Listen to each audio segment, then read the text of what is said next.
terima kasih. Assalamualaikum warahmatullahi wabarakatuh. Alhamdulillah, wassalatu wassalamu ala Muhammad Rasulillah wa ala alihi wa sahbihi wa man tabi'ahum bistiqomati ila yaumil qiyamah, amma ba'd. Yang terhormat Al-Mukarram Habib Salim Segaf Al-Jufri, Ketua Majelis Syuro Partai Keadilan Sejahtera, dan juga senior saya, Bapak Dr. Hidayat Nur Wahid, selaku Wakil Ketua Majelis Syuro dan juga Wakil Ketua MPR RI, dan sahabat saya, Pak Dr. Untuk Pak Presiden, saya lebih sering memanggilnya dengan Pak Presiden daripada Pak Doktor, karena lebih akrab dengan panggilan Pak Presiden Muhammad Sohibul Iman PhD, serta para tokoh nasional yang hadir pada kesempatan acara tasyakuran malam hari ini.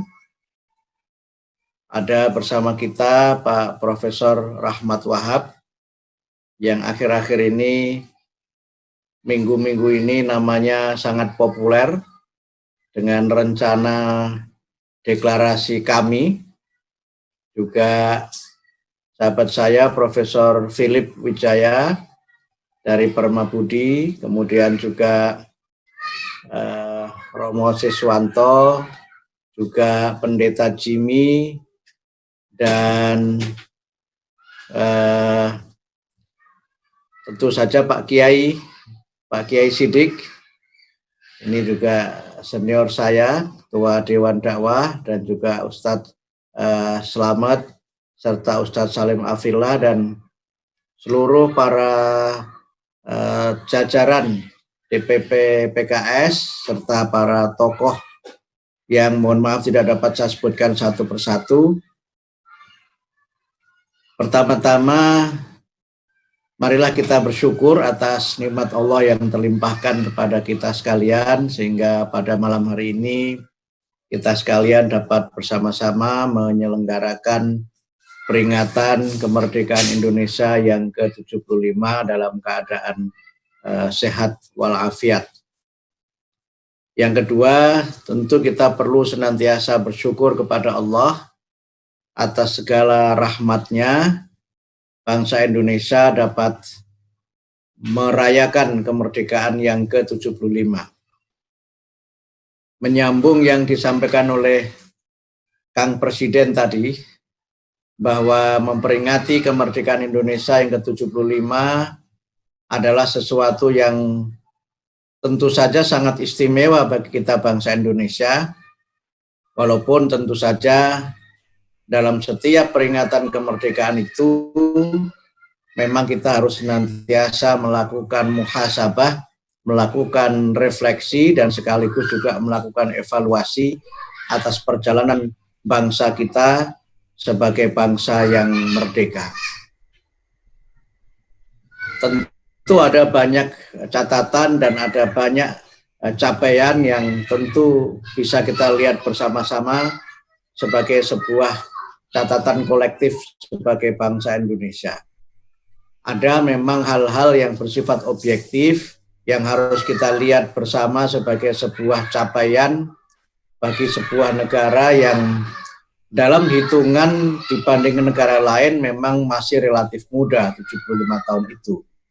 Walaupun kalau kita bandingkan dengan beberapa negara tetangga kita, sesungguhnya Indonesia ini jauh lebih tua sebenarnya. Dibanding dengan Malaysia misalnya, yang baru merdeka pada tahun 57, atau mungkin Singapura yang juga baru berdiri sebagai negara pada tahun 65, kemudian agak jauh sedikit mungkin dengan India begitu, yang juga 2 tahun lebih muda dari Indonesia, dilihat dari sisi proklamasi kemerdekaannya.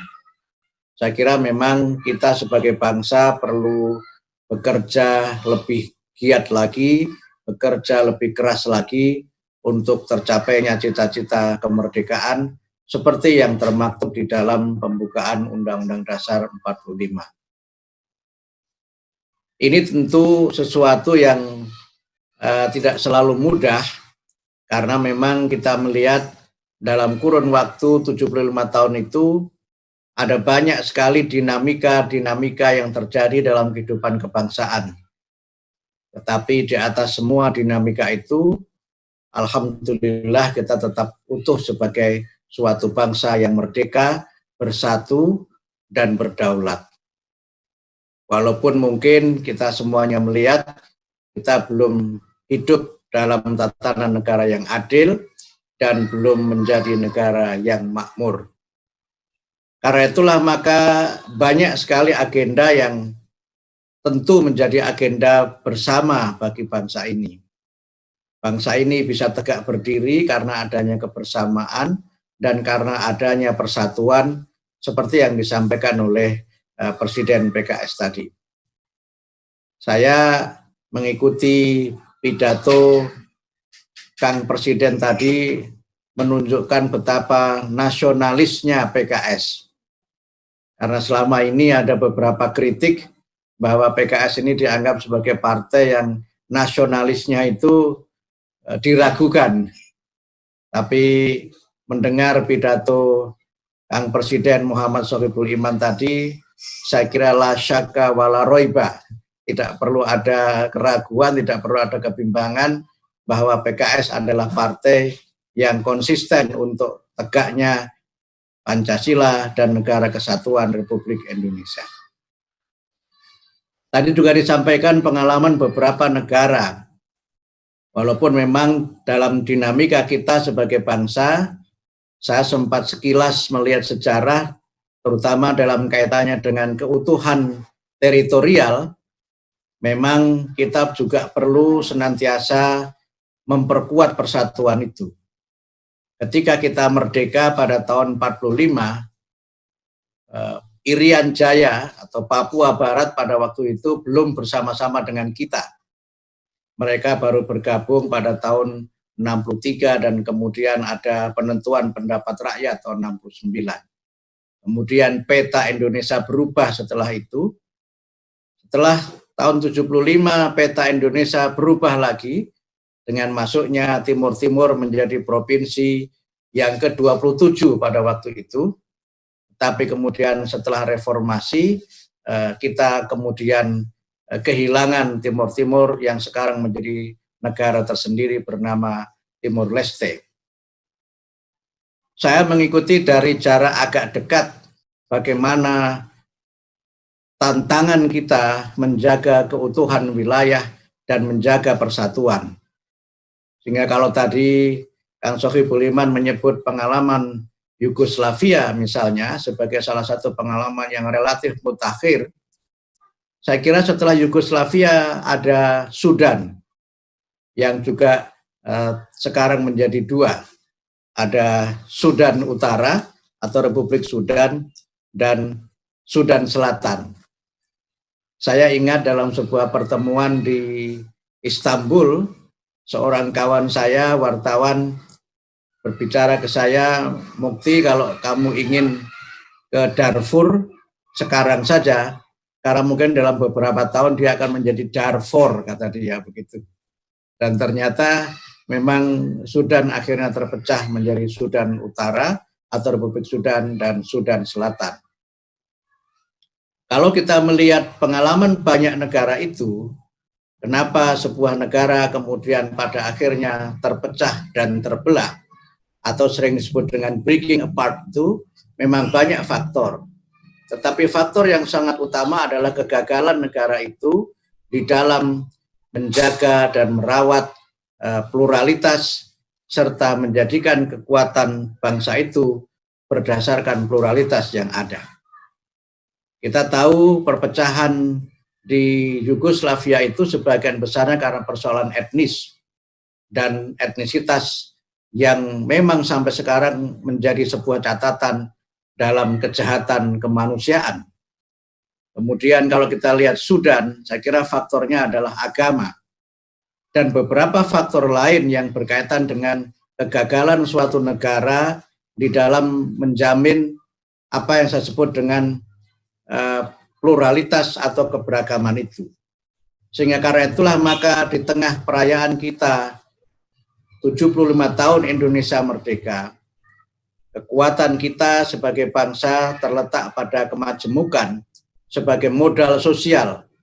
Bahkan dalam banyak hal, kemajemukan itu telah menjadi modal spiritual dan juga modal politik bagi bangsa Indonesia.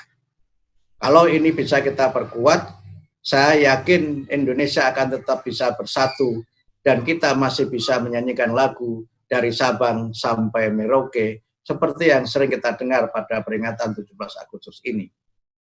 Kalau kita lihat beberapa negara, mereka tidak berhenti berkonflik karena kegagalan mereka melakukan beberapa proses sosiologis dan proses politik, yaitu proses koeksistensi, di mana semua kita berusaha menjaga dan mengakui eksistensi semua kelompok, apakah kelompok itu kelompok mayoritas ataukah kelompok minoritas.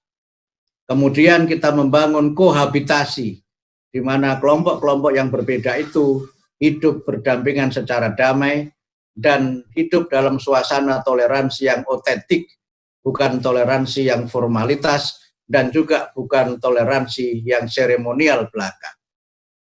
Kemampuan Indonesia mempertahankan persatuan antara lain karena kita memang memiliki, tadi Pak Presiden menyebut, keberagaman yang sudah menjadi bagian dari DNA-nya bangsa Indonesia. Kita diberikan oleh Allah anugerah bangsa dengan segala perbedaannya, tapi di tiap-tiap daerah itu memiliki nilai-nilai dan memiliki ajaran-ajaran dasar yang berkembang sebagai sebuah tradisi, di mana memang kita ini harus hidup sebagai bangsa dengan segala perbedaan yang ada, tetapi di tengah perbedaan itu kita tetaplah tunggal ika. Inilah yang saya kira menjadi bagian penting dalam kita mensyukuri kemerdekaan ini. Kemudian yang kedua adalah bagaimana kita mempertahankan kerukunan itu dengan memperkuat visi kebangsaan kita. Dalam sebuah kesempatan seminar di Vatikan, saya kebetulan menjadi salah satu narasumber pada acara itu. Ada 3 orang pembicara yang 3-tiganya bukan orang Indonesia. Dalam sesi tanya jawab itu mengatakan bagaimana mereka kagum terhadap Pancasila dan bagaimana mereka mengharapkan agar Indonesia ini bisa tetap semakin kuat dengan Pancasila itu. Tentu saja ini sebagai sebuah warisan yang oleh Muhammadiyah disebut sebagai negara Pancasila dengan Darul Ahdi, negara di mana kita ini hidup dengan perjanjian, dan perjanjian itu yang harus kita perkokoh. Perjanjian itu yang tidak boleh kita tafsirkan lain kecuali seperti apa yang sudah digariskan oleh para tokoh pendiri bangsa. Setiap upaya yang berusaha untuk merubah Pancasila dari pengertian yang ada dan mengaburkan Pancasila dari apa yang kita miliki, menurut saya adalah sebuah bentuk dari upaya-upaya secara ideologis yang bisa kita maknai sebagai upaya yang bertentangan dengan Pancasila itu sendiri. Beberapa waktu yang lalu kita sempat bersama-sama terlibat dalam hiruk pikuk ketika ada usulan rancangan undang-undang HIP yang memang di dalamnya terdapat rumusan-rumusan dan pasal-pasal yang ternyata kalau kita cermati bertentangan dengan Pancasila yang kita miliki sekarang ini. Alhamdulillah Muhammadiyah bisa berkomunikasi dengan sangat baik dengan fraksi PKS di DPR untuk kita bisa bersama-sama berusaha bagaimana agar Pancasila yang kita miliki ini tidak dirubah dengan cara-cara yang barangkali secara demokrasi, cara itu bisa kita sebut sebagai cara yang konstitusional. Dan sikap ini ternyata juga sikap yang sama yang ditunjukkan oleh para tokoh agama karena kami bersama-sama juga membuat pernyataan di PP Muhammadiyah pada waktu itu. Kita menyatakan sebuah sikap bahwa rancangan undang-undang haluan ideologi Pancasila itu tidak perlu dilanjutkan pembahasannya oleh Dewan Perwakilan Rakyat. Sempat berhenti sebentar, tetapi sekarang setelah DPR bersidang kembali, mudah-mudahan tidak ada agenda untuk mengesahkan RUU HIP itu, karena itu akan menimbulkan persoalan-persoalan kebangsaan yang seharusnya sudah selesai setelah dirumuskan oleh para pendiri bangsa. Karena itu maka tugas kita yang kedua dalam pandangan Muhammadiyah, saya melihat MC sudah pegang mikrofon, mungkin saya sudah 7 menit, adalah bagaimana kita menjadikan negara Pancasila ini sebagai darus syahadah. Indonesia ini adalah rumah kita bersama. Indonesia ini adalah negara kita semua. Dan karena itu maka tugas kita adalah bagaimana kita berusaha untuk memajukan Indonesia dan membuktikan bahwa dengan Pancasila, Indonesia bisa menjadi negara yang adil dan makmur. Munculnya inspirasi-inspirasi separatisme dari kelompok-kelompok tertentu, tidak hanya kelompok-kelompok yang berdasarkan atas agama, tapi banyak di antara kelompok separatis itu adalah kelompok yang sama sekali tidak mendasarkannya pada agama. Mereka tentu memiliki imajinasi untuk berpisah dari Indonesia, karena mungkin kita belum mampu mewujudkan Indonesia yang adil dan makmur berdasarkan Pancasila. Inilah tantangan kita bersama-sama. 2 kali kata adil itu disebutkan di dalam Pancasila. Sila kedua berbicara mengenai kemanusiaan yang adil dan beradab, di mana kita harus memanusiakan seluruh bangsa Indonesia ini tanpa ada kecualinya. Tidak boleh ada diskriminasi rasial di negeri ini. Tidak boleh ada diskriminasi agama di negeri ini. Dan tidak boleh juga ada diskriminasi berdasarkan jumlah atau nominal di negeri ini. Semua bangsa Indonesia ini harus mendapatkan hak-haknya secara adil dan harus dimanusiakan sesuai dengan harkat dan martabatnya sebagai manusia yang utama, sebagai makhluk Tuhan yang Maha Esa yang mulia. Kemudian sila kelima berbicara mengenai keadilan sosial bagi seluruh rakyat Indonesia. Semua kita mengakui bahwa masih ada persoalan serius menyangkut keadilan sosial itu. Kami melihat ada 3 persoalan serius menyangkut keadilan. Yang pertama adalah memang belum adanya distribusi keadilan yang merata antar kawasan di Indonesia. Saya lihat di sini ada beberapa tokoh PKS yang juga gubernur. Ada Pak Ahmad Heriawan dan juga tadi saya lihat ada Pak Zulkifli Mansyah yang juga para gubernur. Mungkin juga ada Pak Gubernur Sumatera Barat dan yang lainnya. Kita melihat secara sangat kasat mata betapa Indonesia ini memang secara geografis belum memiliki dan belum mampu mendistribusikan keadilan itu secara merata. Kesenjangan antar kawasan masih menjadi persoalan yang serius yang perlu kita selesaikan bersama-sama. Kemudian yang kedua adalah kesenjangan antar golongan, dan ini yang rawan dieksploitasi karena ada sebagian kecil golongan di Indonesia ini yang menguasai aset ekonomi yang sangat dominan di negeri ini. Kemudian yang ketiga adalah kesenjangan yang berkaitan dengan mungkin hal-hal yang berkaitan dengan perseorangan, walaupun tidak harus merepresentasikan satu golongan tertentu. Dan ini juga terjadi. Karena itulah maka Indonesia ini akan terus menjadi rumah yang aman dan damai bagi kita semua kalau kita mampu menciptakan keadilan dan kemakmuran yang semakin merata. Saya yakin PKS sesuai dengan namanya, Partai Keadilan dan Partai Kesejahteraan, akan senantiasa konsisten untuk memperjuangkan itu, dan kami akan bersama-sama dengan kekuatan seluruh bangsa Indonesia, termasuk dengan PKS sebagai salah satu kekuatan demokrasi dan partai dengan kekuatan kelas menengah, cenderung mulai menengah ke atas, dengan langkah-langkah politiknya yang menggambarkan kekuatan kelas menengah baru Indonesia yang cerdas. Mudah-mudahan bisa tetap konsisten untuk senantiasa bersama-sama seluruh kekuatan bangsa mewujudkan Indonesia yang adil dan makmur. Demikian yang saya sampaikan. Mohon maaf jika ada kekurangan, kekhilafan. dan tutur kata yang kurang berkenan. Nasrum minallah wa fathum qarib wa basyiril mu'minin. Wassalamualaikum warahmatullahi wabarakatuh.